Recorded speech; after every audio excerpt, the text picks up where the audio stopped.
Are we ready to begin, Mrs. Willard? We are. Boiled baby. 4 cups flour, 1/4 cup sugar, 1/2 teaspoon salt, 1 teaspoon cinnamon, 1 1/2 cups raisins, 1/2 pound rendered suet, ice water. Start with a large bowl. Add the flour.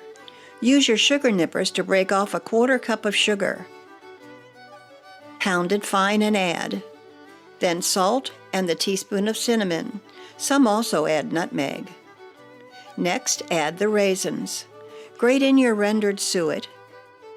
Mix and work in the ice water until you have a stiff paste. Knead it and then cover and let it rest for 5 minutes. Knead it until it is elastic, another 6 to 8 minutes.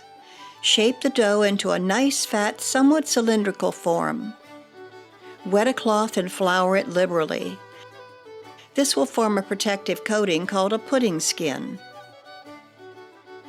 Wrap the pudding fairly loosely. It will expand during boiling.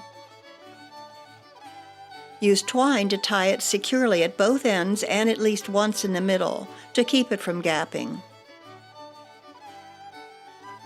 Immerse it in a pot of rapidly boiling water, put the lid on, and cook for 2.5 hours.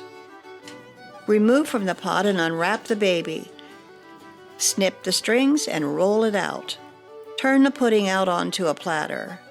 This is a heavy, dense pudding, but just sweet enough. We served it hot with a custard sauce flavored with rose water. The two combined quite well.